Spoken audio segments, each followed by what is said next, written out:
about Google losing an antitrust lawsuit brought by the Justice Department over its search dominance, a federal judge ruling the company's payments to make its search engine the default on smartphone browsers does violate U.S. antitrust law. Joining us now with more is Neil Chilson, head of AI policy with the Abundance Institute and former chief technologist for the FTC, along with Yahoo Finance's Alexis Keenan. Alexis, maybe I'll start with you. Just bring us up to speed on what do we know?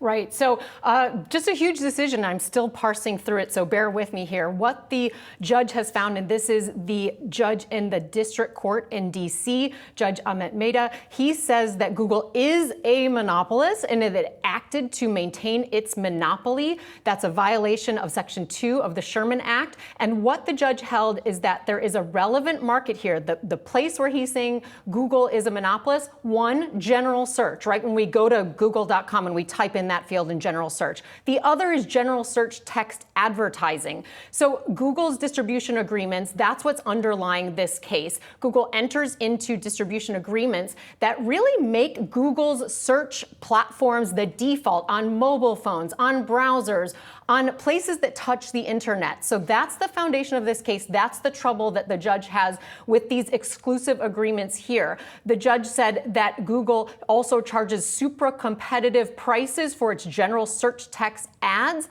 And also, there's part of this decision that does, though, favor Google, and that is in search advertising. The judge said that Google lacks a monopoly in that space, and therefore the inquiry stops there. They go no further. So the judge says they're not liable, Google not liable as an anti-competitive violator for what it would be targeting there as its SA360 product. The judge also said that there's no product market for general search advertising. But look, this is 237 billion of Google's 307 billion in total revenue for 2023 is advertising. Search advertising is 175 billion of that. So right. Going to have to figure out. It's a huge deal. We're going to have to parse out what we're trying to say. Which sections of their revenue pertain to this holding here. All right. I want to take it to Neil now because Neil, Google's argument has been we have these agreements because we're the best search engine. And I'm just curious why you don't think that the judge found that argument compelling. Well, so the judge, I think, here focused very much on whether or not a lot of these cases are lost in the sort of market definition. And once that was found, Google does have a significant market share. And the judge parsed out the fact that Google is a monopolist in this market and then said, the problem here is maintaining that monopoly, not earning that monopoly. So being the best is how you might earn a monopoly, but then if you maintain it using anti-competitive conduct, that's what they were focused on here. And so the judge said that these contracts maintain that monopoly in a way that violates Section 2 of the Sherman Act. And so, Neil, what are possible remedies here then? It's a great question, actually. I think the court will have to look at that next. And divestment would be extremely severe here, and I don't think that seems like unlikely.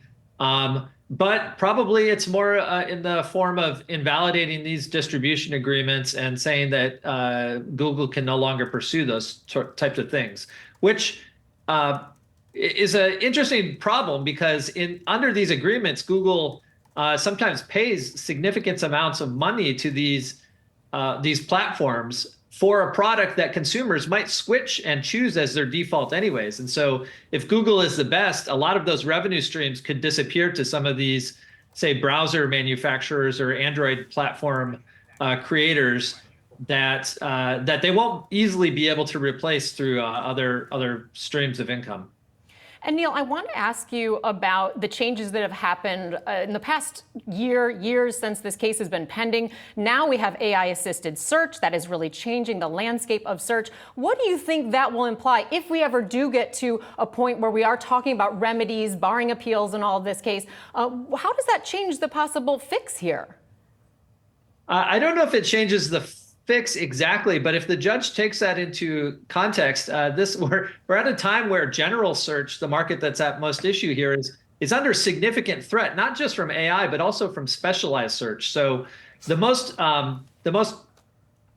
money producing parts of general search are those where people are searching for products. And fewer people are using Google to do that now. Many people start their search for products on Amazon.com, for example. And so I think the court will have to take that into context. The fact that general search is not quite the sole destination for the internet search user as it used to be in the past. And the new competitors from AI, I think, are putting even more pressure on this business model. And so the findings here are a little bit ironic that they're about a technology that is under significant pressure, not within the market, but from outside of the market in which it competes. Neil, Alexis, thanks so much for joining us today on the show. Appreciate it.